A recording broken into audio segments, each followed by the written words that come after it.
We don't all have the luxury of deciding when and where we want to care about something. Suddenly the rebellion is real for you. Some of us live it. I've been in this fight since I was 6 years old. You're not the only one who lost everything. Some of us just decided to do something about it. You can't talk your way around this. I don't have to.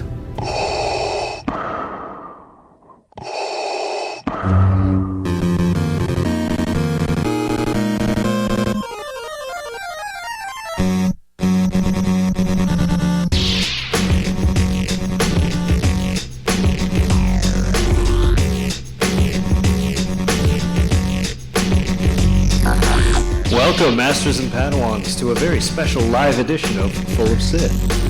I'm Bryan. And I'm Holly. Hi.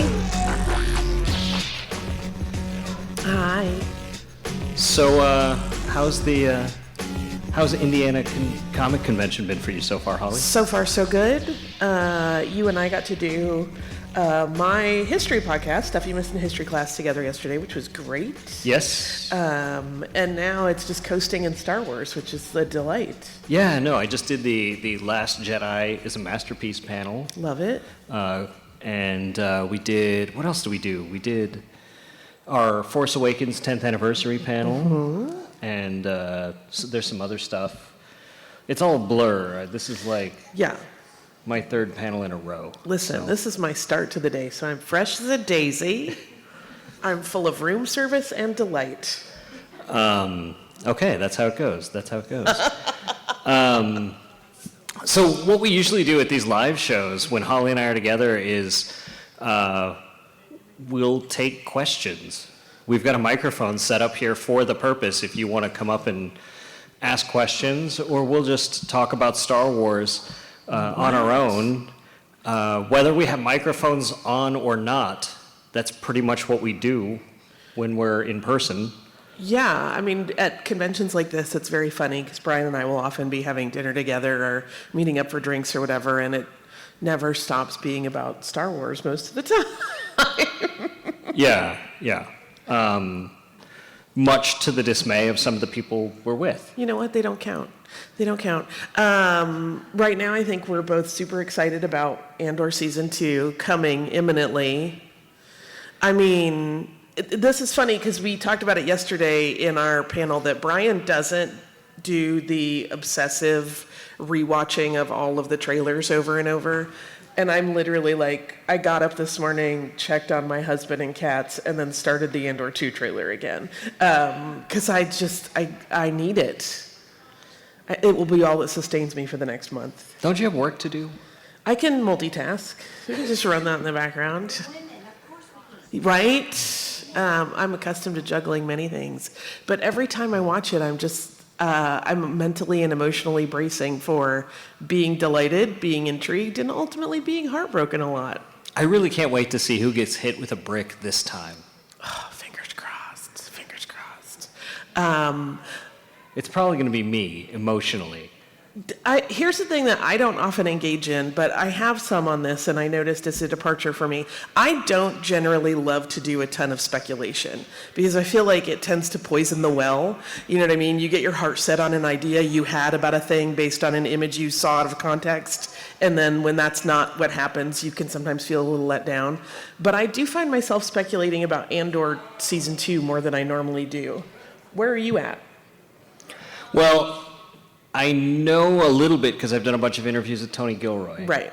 And he talked about how each of the, we've got 4 mini movies essentially. So each 3-episode block of, each of the 4 3-episode blocks is sort of a mini movie that each kind of covers a spot in one of the 4 years leading up to Rogue One.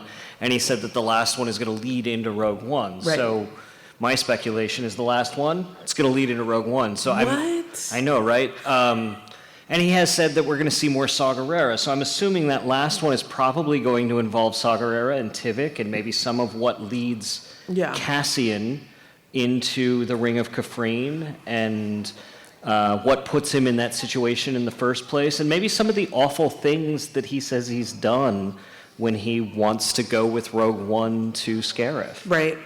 My one thing that made me get real speculative this round is it's in not the trailer, but have you all watched there's a 2-minute preview now on Disney Plus that has some additional footage, rabies inducing. But there is one scene where we see Cyril walking into a room of SK units. And I'm like, is he the one that reprograms him? He could be, but... or just snatches one for the rebels. Like, I know there has been a lot of fan speculation about whether or not Cyril turns at some point. I don't think he has it in him. I don't know. I just know he's going to get browbeaten by Edie, and I'm here for it. So the thing is with Alan Tudyk's character, with the droid, K2SO. Thank you. I said SK, so I'm I know. backwards too. We're all a little scrambly blambly. With the thing with him though is that we've already seen how Cassian gets him in the comic, the one shot, the Cassian and that's K2 true. That's comic, true. and that is canon, and they are holding to that, and that is, I'm reasonably certain why Alan Tudyk wasn't in season 1. So I don't think we're going to see Cassian get K2. And I think what's going to happen is that K2 is just going to be in one of the episodes because they've got the time skips between each I think you're right. group of series. I do have a question for all of you, because this is a unique release model that we've never really seen before. How do we feel about this whole chunks of 3 at a time over the course of 4 weeks? Who loves it? Raise of hands. Me too. Who is a little trepidatious? Okay. Who wishes they would just do one a week? Nobody.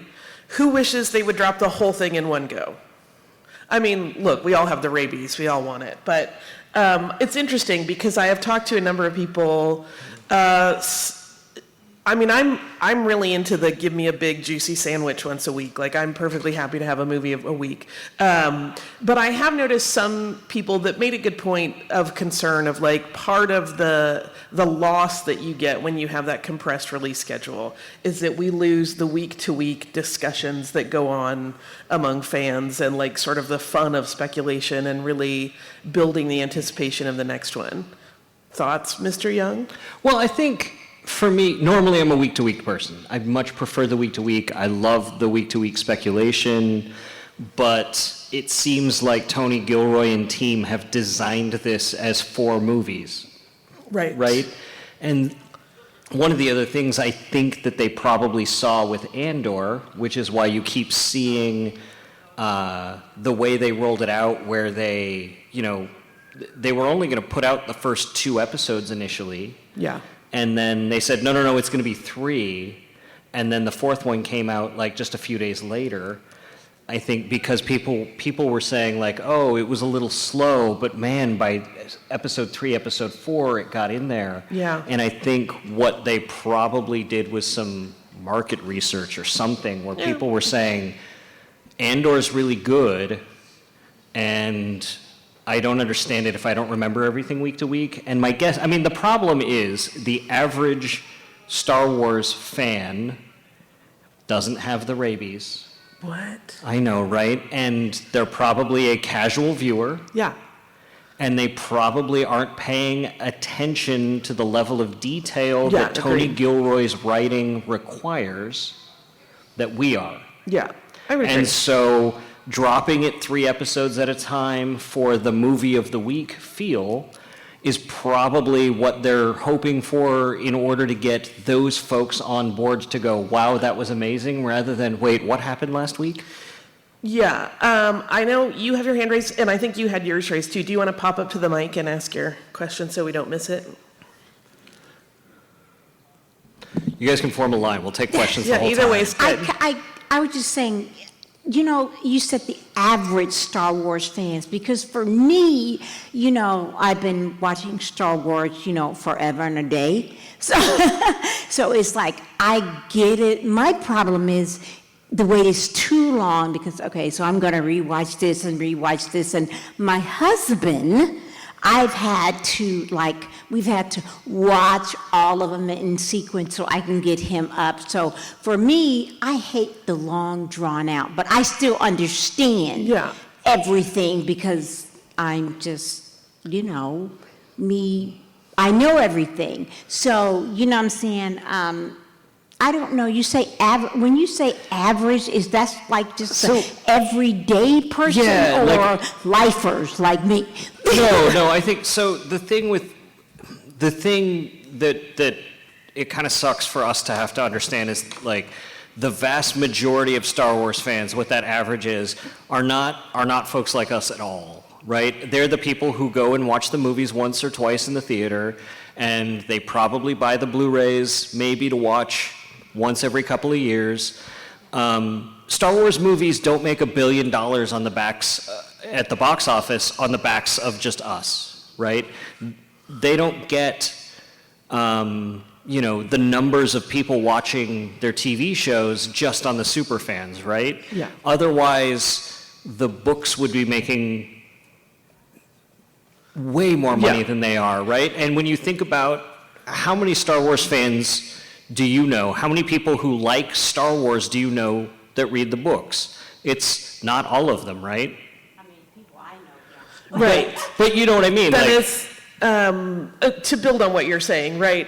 I obviously have the rabies, as do many of my close friends, but like, I work in a media company, and there are people I will talk to that don't even know Skeleton Crew was a show, right? There's like a different level of pros, and there are pros and cons. When something is a cultural juggernaut like Star Wars, there are people that are always going to go to see any new Star Wars in the theater because they want to be part of the cultural conversation.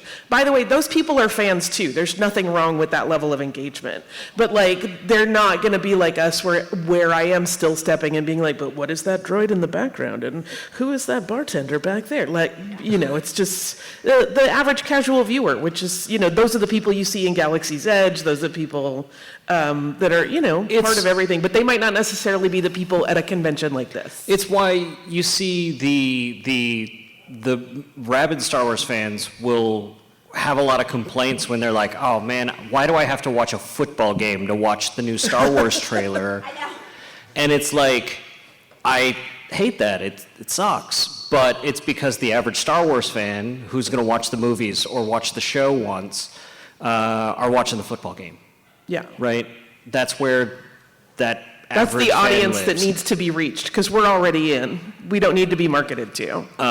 And so that's what I mean by like the average fan. So that average fan who is into Andor because Andor has gotten a lot of press and people are finally into it, they're the ones who are like, they're not at the level of detail. It's like, how many of you watched Game of Thrones as it was coming out week to week? And how often did you need to go to the internet and go, wait, who is that person again? Because the names were really complicated. Like, we were those average Game of Thrones fans versus the rabid Martin, like, people. So we were, like, the shoe was on the other foot. That's kind of how they are for this stuff. Hi, I don't know if I'm a rabies fan. Thanks for being here and answering questions. Oh, no. But regarding like how often the episodes come out, what do you think is going through the mind of like Disney Plus executives? They're like, okay, I've got the show, it's coming back, it's got amazing writing. Like, what does that do to release, was it 4 blocks of 3 as opposed to 1 week after week? Like, does it keep subscribers more? Like, I would be curious, your take, the perspectives of the executives who made this decision. Please. Well, one of the factors is that there is an award season cutoff that's coming. And if they do this release this way, all of those episodes will be valid for entry and submission into certain awards categories. I think that's a big part of it. They know this is a prestige show that is as good as, you know, Succession or Game of Thrones or anything else that's received a bunch of accolades, and they want to make sure they can maximize all of their opportunities to capitalize on that and make sure that these creators are getting the accolades and the awards that they deserve. And I think, as depressing as it is, those executives probably pull in marketing folks and they say, what's the trade-off between week-to-week organic reach and drop-off of viewership over week-to-week viewing if the average viewers are getting lost and dropping off, right? And they look at that equation and go, where's the sweet spot? And they decided it's 3, 3, 3, 3. Yeah, I mean, there's also a factor of that that has nothing to do with story, right? How many of us, I know it's happened to me many times, where you start watching a show and you're super into it, but some life event happens. You have a business trip, you go on vacation, you do, whatever comes up, and you miss a week or two, and you don't remember to go back to it right away. And in an industry that counts, Nielsen is forever changing because of the online world. Like, I used to work at Cartoon Network, and I was there at the time when, like, streaming was first starting to become a concept, and they were like, how will we ever measure when people are watching? Because normally you would get, like, how many people tuned in during that one time that we showed this episode. And now there's, some wiggle room there where they have plus and minus sevens, and which means 7 days that they'll measure out, like, streaming.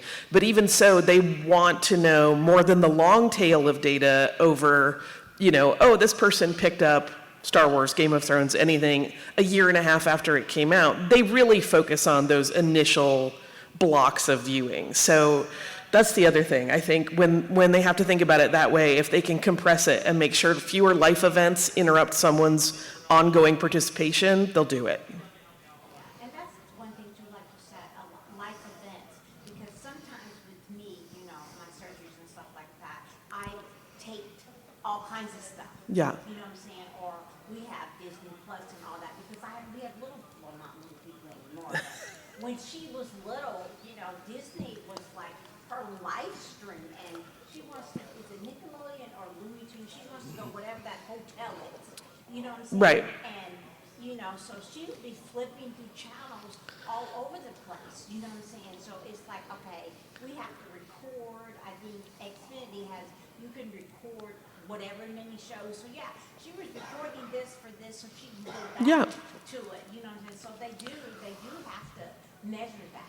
You know what I'm saying? Your mention of other places to get content is also a really interesting point that comes up. You have probably noticed it, but if you haven't, in addition to the fact that there has been a lot of promotion, go back and rewatch season 1, on the part of Disney Plus. They also have now dropped it on Hulu. They have also dropped it on YouTube for full viewing. The first 3 episodes are on YouTube right now. They want everyone bought into Andor because they really want this season to be one of those television events that everyone talks about for years to come, I truly believe. Which means that they're invested in it and they've seen it and they're like, Yeah. oh. Yeah, I have no fear. I have fear, but I have no fear. I think this is the Star Wars the Star Wars show we need for the moment we're in. Hard concur. Have any of you all read Alexander Freed's new book, which is tied into all of this? Yeah. Remind me of the title, because it's a little... Reign of the Empire, Mask of Fear. Yeah. Highly recommend, because it's going to tie right into this, but also such a good book. The audiobook is really good, but it will give you, if you're just aching for something to get you to April 22nd, or probably a little earlier if you happen to be in Japan for Celebration, it's a very meaty read to chew on while you get ready for season 2, I think. Yeah, the book, for those of you who haven't heard about it, how many of you have heard about this book, Reign of the Empire, Mask of Fear? Nobody's heard about it. So this is a book that just came out, just in the last couple weeks, right? Mm-hmm. It basically tells the 3 interlocking stories of Saw Gerrera, Bail Organa, and Mon Mothma in the initial weeks of the beginning of the Empire, and how they start struggling and kind of come to some very hard truths about what the Empire really is and how Palpatine is going to be pushing his power around. Yeah. and how the three of them are going to be sort of competing souls of the rebellion.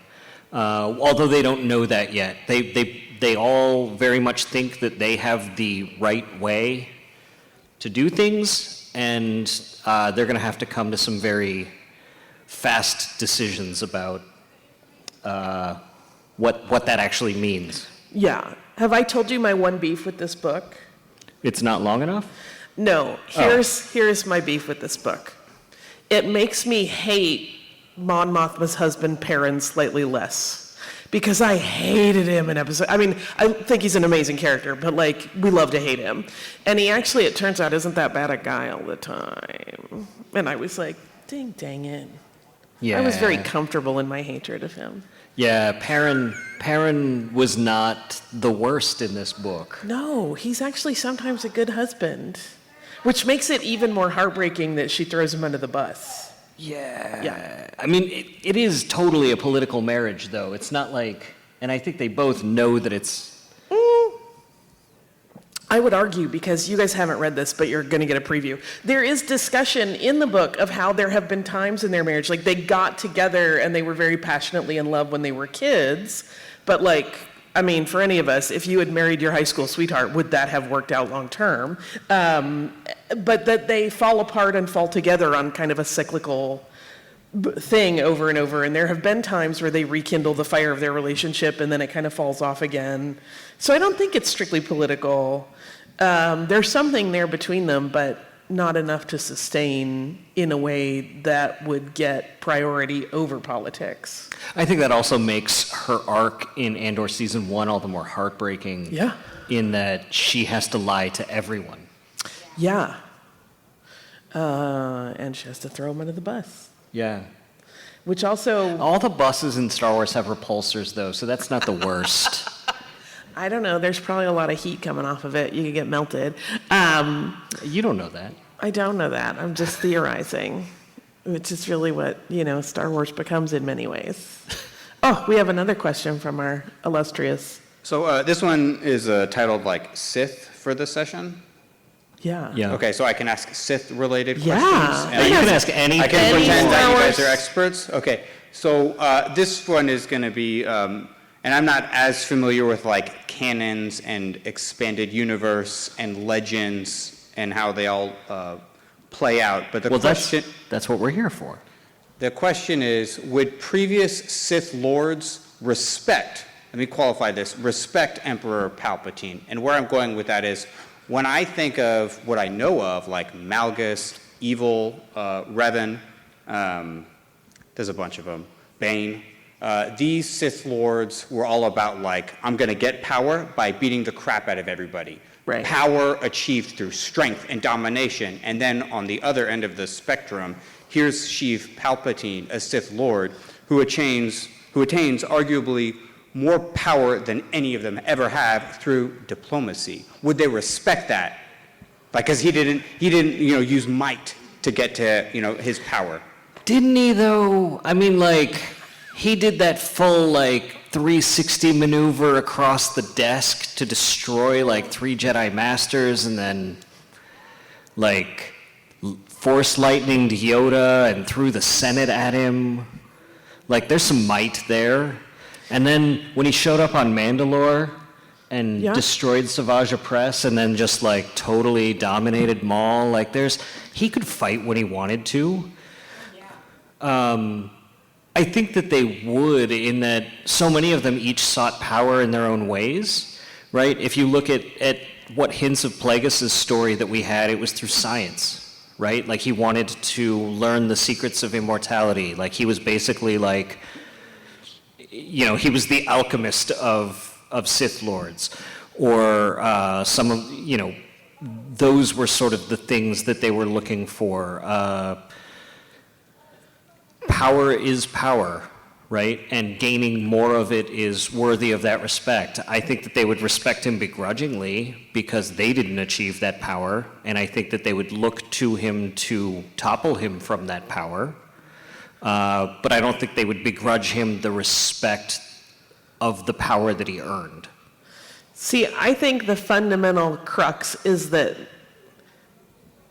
because being a Sith is so much about control and power, there's actually not a lot of respect in the mix. You know what I mean? Every apprentice is really just there to learn what their master knows to use it against them. So it's really never about, I respect you so much, I want to be part of your cadre, I want to work together. It's literally like, I'm going to take this guy down as soon as I have all the things I need. You know, nobody's ever there to be like, really, really particularly respectful. The respect is always a mask. You know, when you, both on screen and whenever you read about it, the after moments of any apprentice and their master are always kind of fraught with like, I have to submit to this person, but I see the future for myself and its power. So in that regard, I think respect is almost a weird construct for it.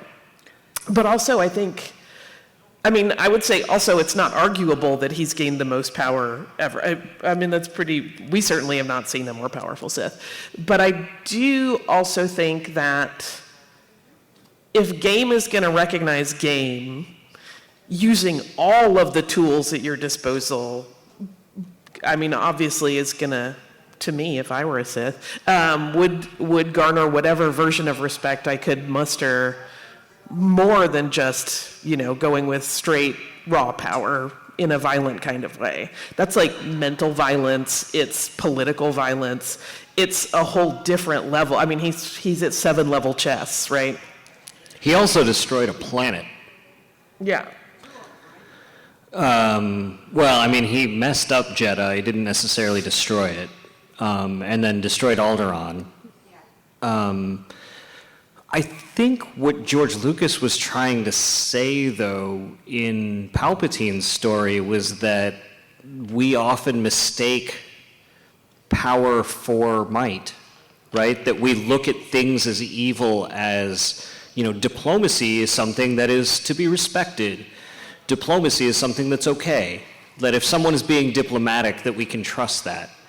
And that's not something that can be the case, and that can lead to the same sort of evil and harm that someone coming out and attacking you can.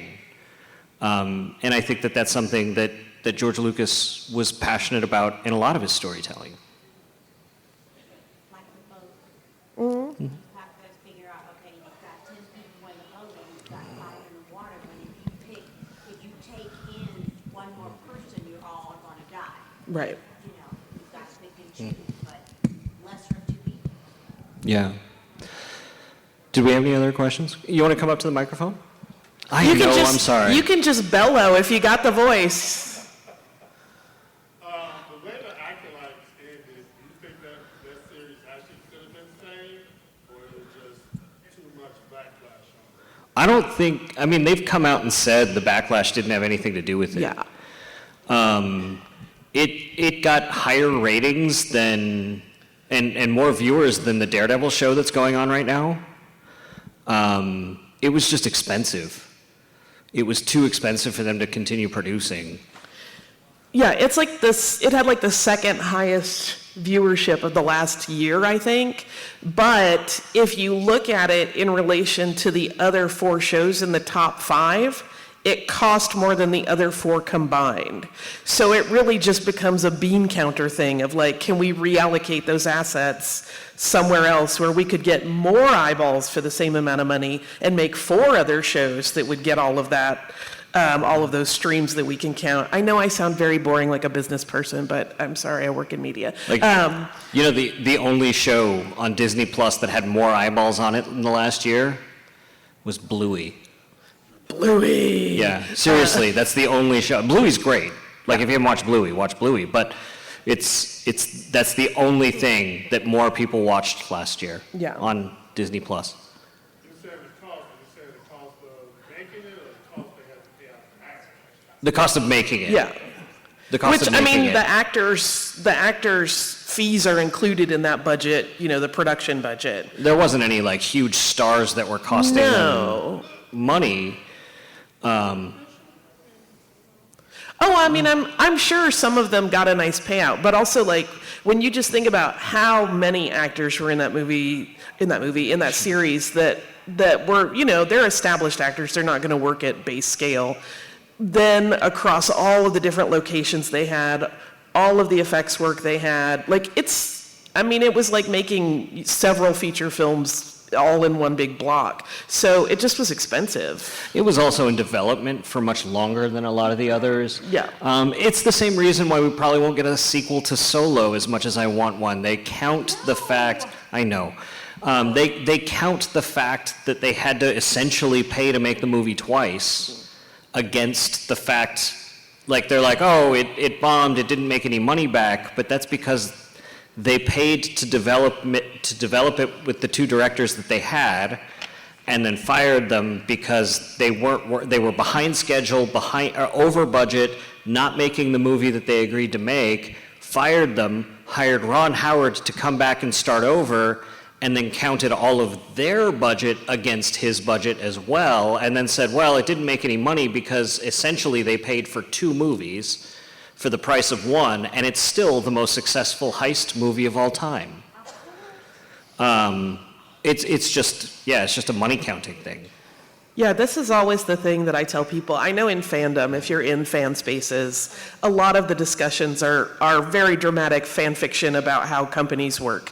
But really, at the end of the day, if you are ever curious about what's going on and why a decision got made, one, it's usually so boring compared to anything you have seen in a YouTube video. And two, it almost always boils down to the accounting department. Yeah. Solo would be like epic. Yeah. No, I want to see more Solo. But I don't know if you're stretching or if you have a question. Stretching. the thing with the Acolyte backlash too is that it was the same kind of crowd that they're all like Tesla fanboys now, so I don't think we really need to take their opinion very seriously. And if you look at the critical acclaim for the show, actual legitimate critics and not just YouTube grifters, it was pretty well received. Which, the bean counters aren't looking at the YouTube folks that are just like, Kathleen Kennedy got fired yesterday. I heard it on good authority. No, wait, tomorrow, I mean. No, wait, next week. The week after next. This time for real. Yeah, no, they're not paying attention to those guys that make a video every week about how Kathleen Kennedy's getting fired. They're not paying attention to their reviews of the show and their fans and how they repeat those same talking points about the shows. They're really good at tuning that stuff out because it's not useful, it's just noise. Yeah. No. Yeah. How much of the future of the show was, canceled and all that was actually planned? How far along in the stages did you get in future seasons? So the question is, how far did they get into the staging for future seasons? As far as I'm aware, is that they had everybody on hold to see if they were going to renew it. So there was never an order for a second season. Everybody was just sort of on hold, and there was never a cancellation. They were just released from that hold. That it was just news that it wasn't going to happen. Leslie Headland had ideas for where the second season was going to go and what they wanted to do, and she'd communicated some of those to the actors, but no work had been done on that. Yeah. There was no, maybe Leslie Headland had done some writing. If I were working on, that's what Jon Favreau did. Jon Favreau had written a whole season, as far as I know, and Dave Filoni was like, hey, calm down there. Hold up there a second, bud. Right. There's also an interesting thing that I think sometimes gets a little bit lost in the shuffle of how any of those series work, where it doesn't work on you can make this show until we say stop. So that sometimes when people say this show is canceled, that's not entirely accurate. I know it becomes a semantics discussion, but it's basically we're going to make a season. We might make another, but we're not committing to it. So it's not like they ever stopped anyone midway through. They just didn't do the next set of contracts. It's the same thing. You'll notice Skeleton Crew, right? They announced everything as the series premiere and the season finale, but they didn't say series finale because there is an opportunity. Those guys have more room to tell more stories if they want, but they haven't made a decision about whether or not they want it. I want it. Did you all enjoy Skeleton Crew? Huh? What would you like to see with them go with that? I don't just when I talked to John Watson, Christopher Ford, the showrunners and writers, they talked about where they had an idea where they could just, they knew that they were on a ticking time clock with the kids, and they had an idea where the kids would be older because naturally, you know, they shot that a couple years ago, so the kids are older. But they had another idea for an adventure the kids could go on when they're older. I would like to see how being introduced to the galaxy affects their planet and how that changes things for them. And I would love to see those kids get into some stupid trouble. It's adorable how much stupid trouble they got into. Star Wars is doing this. Yeah, exactly. I mean, truthfully, I would watch a 30-minute sitcom that's just like Neil's family having dinner. And I want more little baby Tulu in my life. But I do think there are a lot of interesting story opportunities, you know, as those kids have had their eyes opened in a very jarring way. The way that they deal with the galaxy is also really interesting going forward. You know, a world of opportunities they never knew existed has just opened up to them. Oh man, and like the sitcom with Neil's family would just end with him in the bubble bath every night giving the moral of the story. That was my favorite. I had a lot of favorite moments in that show, but one of my favorite moments in the show is like the second they get home and he gets to like go home, he gets right into that bubble bath again. I mean, I would also love to see this is very pie in the sky silly. This isn't a real thing that I would ever expect. But I would love to see a spy series where his mom, Numa, just has a whole new life. Because clearly that woman's a badass. She with no hesitation, just like pulled some wild stunts. I'd love to see a show following Jod, too. Yeah. Like, it doesn't even have to involve the kids, just like where he goes from there, like what his next move is. Whether he gets arrested or whether he turns, elsewhere. He was such a fascinating character to see navigate the galaxy in that way. Or I'd love to see just a pirate show. Like the pirates were so fun to watch. Yeah. I would even love a flashback show where we see backstories for some. I mean, I would love to see a show. Again, this is pie in the sky silly. Listen, if they want to show me what happens to the Stephen Fry robot that ran the planet when he realizes he's not the boss of it anymore, I would watch that show. I think it would be very funny. I mean, you're also talking, like, if it's got a Star Wars logo starting at the beginning and there's some fanfare, like, I'm going to watch it. Right. We'll see how it goes. Got a question over here, and then we'll go back there. So, I loved Bad Batch, and that ended so tastefully. Where do you think we'll see Omega next? Everywhere. Okay, so the question was, we love Bad Batch. It was great. It ended. Has everybody seen Bad Batch in here? Okay, so we're not going to spoil it if we know where it ends. I would love to see. So, okay, with the production timelines of animated series and the fact that we haven't heard stories about layoffs at Lucasfilm Animation, it is unquestionable that they're already deep into production on the first season of whatever the next animated show is going to be, right? Like, they didn't just close up shop when Bad Batch finished. By the time they delivered the final episodes of Bad Batch, they were probably already in pre-production or deep into production on something else, right? It still blows my mind that they were in pre-production on the Clone Wars cartoon before Revenge of the Sith even came out. Mm-hmm. That's how long of a lead time they need for animation. I would not be surprised if we get an announcement about what that next show might be in Japan. I don't know. Yeah, I wouldn't either. I don't know what we're getting in Japan.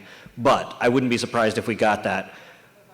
But I wouldn't be surprised also if we got another show about set in the Rebels era with Omega As the centerpiece. as a yeah. centerpiece because I want more Omega. I will say also, there have been a couple hires in animation there. So we know they have staffed up and they're working on something. But yeah, I would love to see Omega Yeah. do more stuff.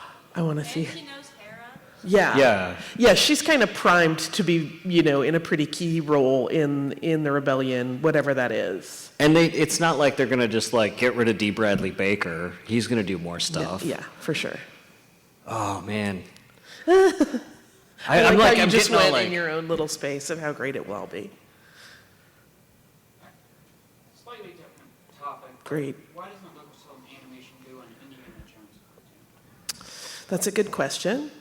And I don't know. okay, why I have wouldn't... theories. I've got two theories. Yeah. What are your theories? I think one of them might just be that I don't know how any of the legalities would work about likenesses, which might be an issue. I will say now that we have the video game, we know we have voice acting talent that is perfectly capable of doing Harrison Ford's, sort of unique gruffness. But I also just think it's a little trickier to do, even though those are very rompy and they are also for kids, there is a slightly more adult bent to them that I think you would really have to thread the needle carefully. And if they do it, they have to have the exact correct writer and the exact correct plan for it. There's also... I think there's actually three things. One is that they do have a pretty unified indie canon on the screen. And all of the adventures in the Young Indiana Jones Chronicles are counted as canon in Indy's life. And so navigating that and doing an animated series would be hard, especially because they're also thoroughly researched as far as actually fitting into history. Yeah. Two, the last movie did not make all that much money. Compared to what other Indiana Jones movies made or what they are expected to make. And three, if you look at all the licensing deals for Indiana Jones stuff, it didn't sell a whole lot of toys. The books, they didn't even do a tie-in novelization to the most recent movie. The tie-in novels and comics have never really done well. They don't even keep them in print the way they do Star Wars. So that kind of tells you that the licensing opportunities for it, everybody kind of feels like it's dead. Because you can license, it's not like Lucasfilm is like, no, we're not going to take your money, you can't make Indiana Jones merch. They will. It's just nobody feels like it's a bigger gamble. Yeah. Any licensee has to make a minimum guarantee where they say, you will absolutely, Lucasfilm, make X amount of money off of this. And if they don't sell enough product to meet that minimum guarantee, they have to pony up that money. And so there is a big risk involved. Again, it comes down to stupid numbers. Sorry. Yes, sir. Backtrack. Okay, Bad Batch. Yeah. Bad Batch. So, actually, with Omega, could actually show up in the Ahsoka line. Yeah. Yeah, she sure could. Yeah. She will be of age. Yeah. She should show up there. And then, speaking of Ahsoka, how would you think the bandwagon people that did watch Clone Wars accept if they bring in the Mortis guys? Oh, wouldn't that be great? Man. I think they have to after what they teased us with at the end of Ahsoka, right? Like, that's where it's heading, right? It's not like it's not like Filoni just threw that in there accidentally. But wouldn't that start really questioning how the Jedi and the Sith became if they bring in those Mortis guys? I mean, haven't we already? I mean, Mortis, I think more and more, especially because Mortis really originated with George Lucas and sort of his idea of what the mythology of the Force was and what was behind it, especially when you take that into account with the arc with Yoda in the Lost season that Netflix premiered in season 6, where he meets the Force priestesses and goes to the wellspring of the Force that Qui-Gon leads him to after he goes to Dagobah. After that great moment where he calls Anakin up and he's like, You're going to help me get into trouble, break me out of this place. I loved that. Yeah. When you take all that into account with George Lucas's view of how the Force worked and what Mortis was, Filoni's not going to deviate from that. Like, if people have an issue with Mortis and they think Dave Filoni is the savior of Star Wars, they're in for some problems, because Dave is not going to just flush it down the toilet if they don't like it. Dave is all in on midi-chlorians and the Force and the father and son and daughter. And we're also at this point where there is a, Jedi Prime movie in development. So it's entirely possible we will get tie-ins to all of it there. Yeah. And those episodes really changed our understanding of what the balance of the Force meant and what the Chosen One's job was. And what our understanding of what that was, and how the events in those episodes rippled outward, forward, and backward through time. You see them repeated, those themes, over and over and over again across all of them. Every time a new Star Wars thing comes out, I find myself going back and revisiting those episodes and seeing iconography of them repeated. Even Rogue One, right?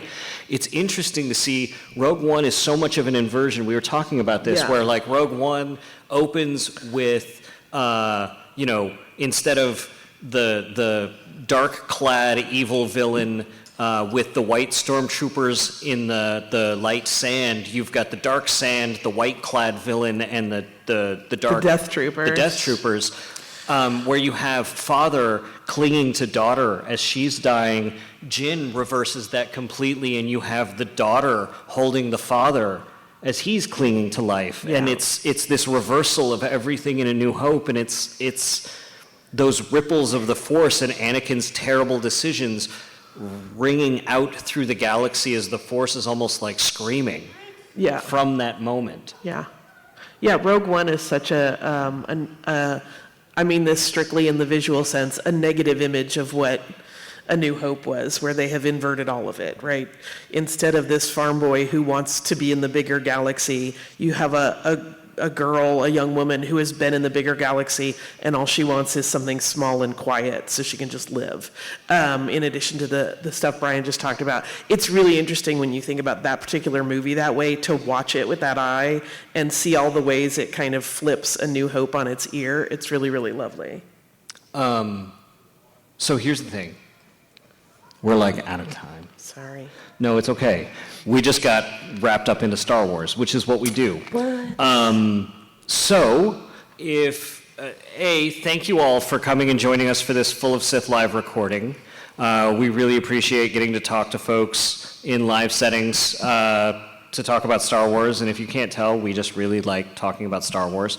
If you haven't heard the Full of Sith podcast before, please join us. You can just listen to us at fullofsith.com or wherever it is you listen to podcasts.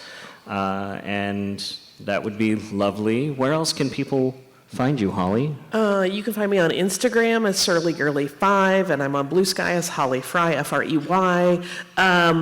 Today, if you're interested, in this room at 5, I am doing a panel with Tom Spina from Regal Robot, where we're going to talk about building immersive spaces in your own home, and we'll talk about how we built a cantina in my house, so that we can have Star Wars fun all the time. And then you and I will also be doing a panel on the bartenders of Star Wars at 6 o'clock tonight, because there's some really good ones. Yeah, and then tomorrow we're doing a panel about the anniversary of The Empire Strikes Back. Mm-hmm. Yeah? Huh? I mean, it's pretty Your good. favorite? Yeah, it's great. Pretty good. I love The Empire. My favorite Star Wars movie is whichever one I'm watching.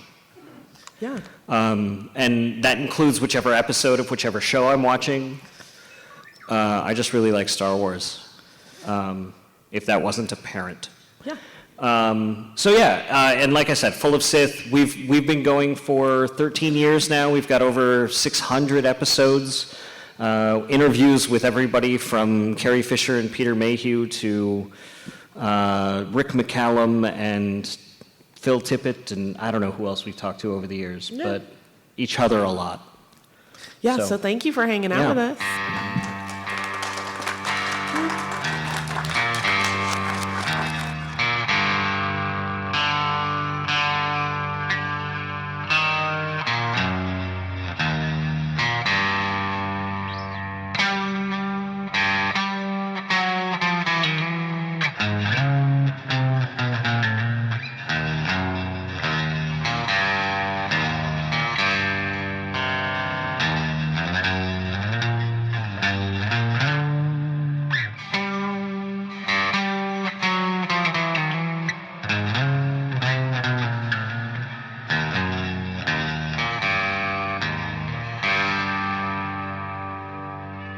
Sir, if you'll not be meeting me, I'll close down for a while.